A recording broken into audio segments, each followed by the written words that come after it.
Furthermore, me and my better half, we manage it appropriately, you know.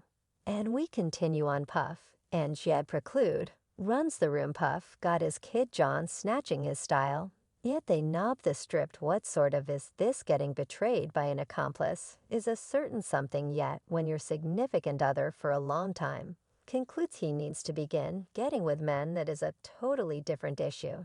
And keeping in mind that it might seem like a film plot, this was really the situation with Aisha Atkins, whose rapper spouse concluded he needed to bounce on the men train late into their marriage. The rapper for this situation is Ja Rule. And like you most likely thought, his advantage in the opposite side was truly not in any way, shape, or form normal, as it was uncovered that he could have been turned by Diddy. And taking into account that Diddy's name has proactively come up in excess of a couple of instances of industry veterans, going the alternate way, there's most likely a reality to this. Yet don't take it from me, take it from Ja Rule's significant other herself. We will remain in the official suite at the lodging, and this specific craftsman and Puff, they told me don't allow no one to come in the room. You know, when they say media outlets is the home of the general mishmash, well, it appears to be the monstrous part is Aisha Atkins' world right now, as her marriage purportedly hit a road obstruction after her significant other engaged with rap legend Diddy. Now Diddy is to a great extent referred to in the business as a famous person, not just in light of the fact that he supposedly had his in a few apparently unlawful dealings, yet in addition, since talks have been zooming around for a really long time about his actual sexual inclinations.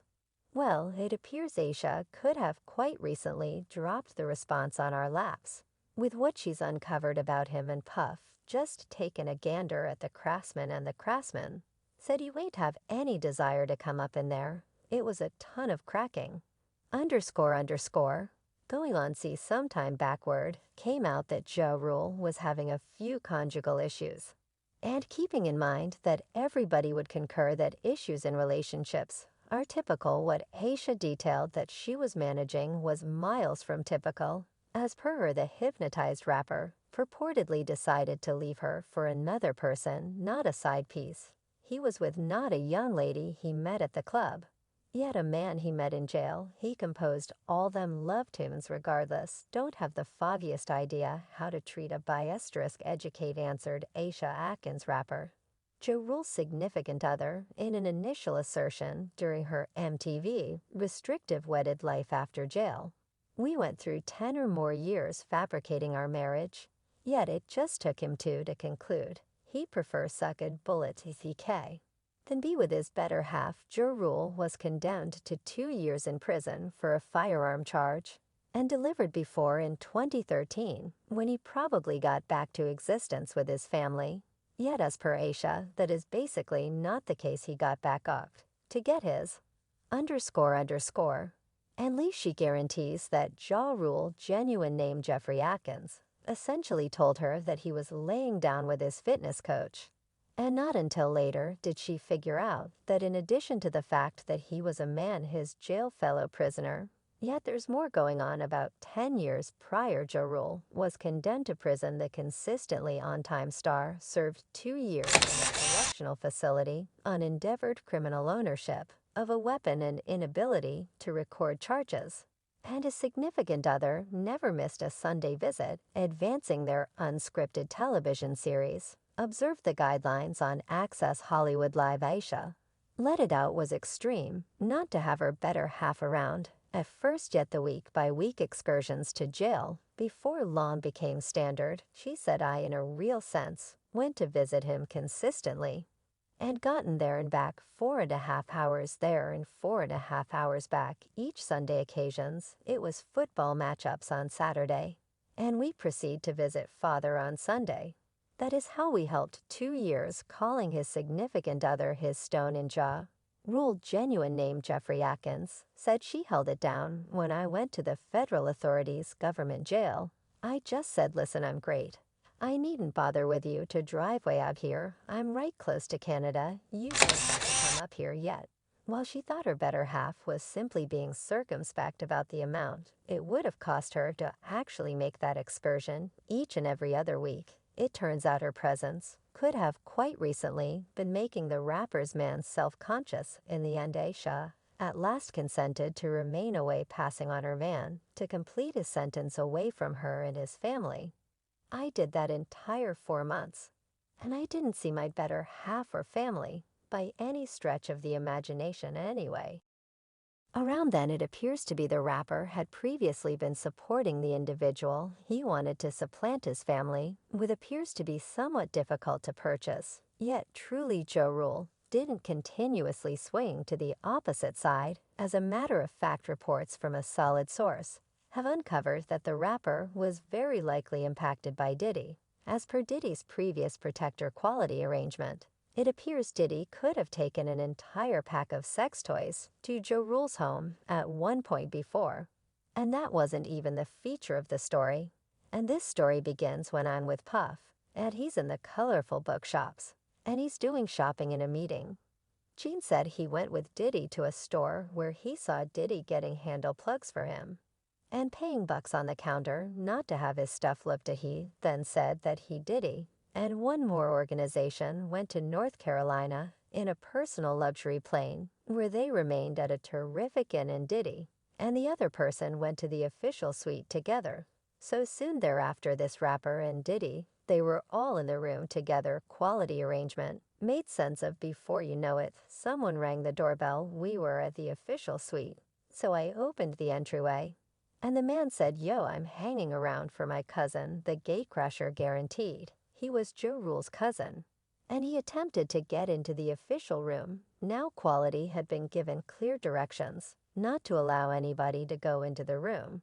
Thus he told Ja Decide's cousin that he was unable to go into the room in spite of being cautioned. Jane guaranteed the honorable man outside the entryway, then endeavored to muscle his direction into the inn suite, even after Quality informed him Ja Rule and Puffy were occupied right now and needed security. His egotistical conduct brought about Quality getting the fellow and hammering him hard into the piano. When I tossed him into the piano, Puff and Ja Rule ran out of the room. Puff got his towel, Ja snatching his towel.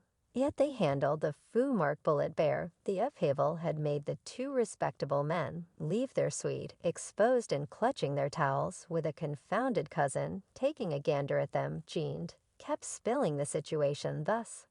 Then Ja Rule resembled, "Yo, what's happening, yo, Quality? That is my cousin." When Puffy asked Quality what had happened, the Guardian made sense of that he had attempted to get into the room, that Quality was cautioning him not to. He said he attempted to get in the room.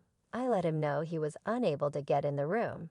And Puff took a gander at endlessly Jaw, said, "Yo, you ain't have any desire to go in that room," since it was a ton of freaky reference mark indicator going on. Quality was really entertained with the freaky stuff explanation, since it was silly to him seeing stripped men in towels discuss doing freaky stuff together.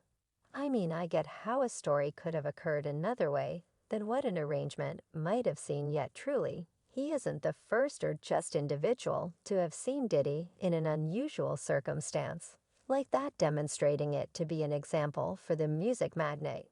So you were a casualty, and afterward you turned into a lowlife. And that is the very thing that you picked in a new stunning video. Panther Wright has additionally spilled the tea on the music chief, promising to uncover reality, every bit of relevant information.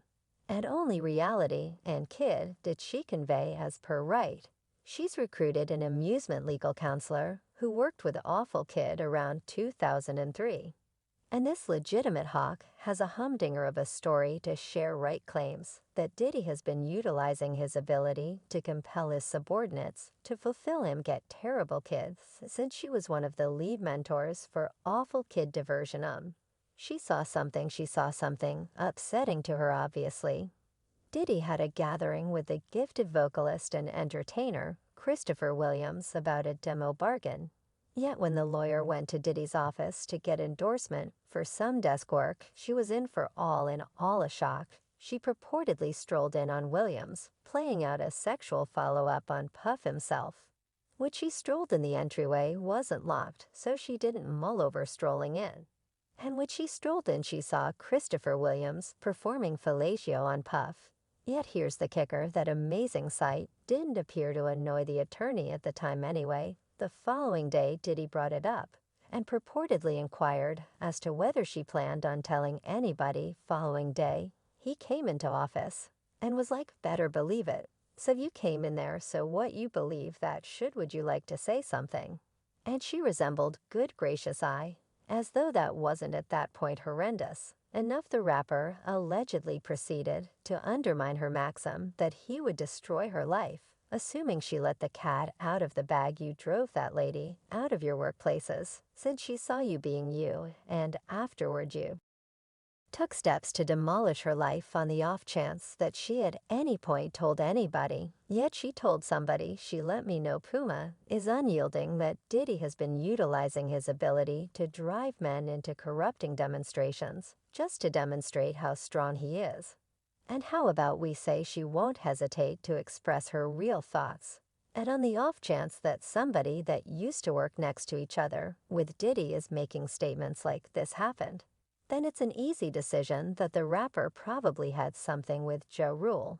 And the fans appear to be mindful, and one individual composed, "So evidently Diddy and Ja Rule was effing once upon a time," which isn't that astounding. Yet it resembles, "Damn Ja Rule. Does this mean Diddy could have been associated with different men?" I'll pass on that for you to answer. That is all there is to it for this video. Farewell.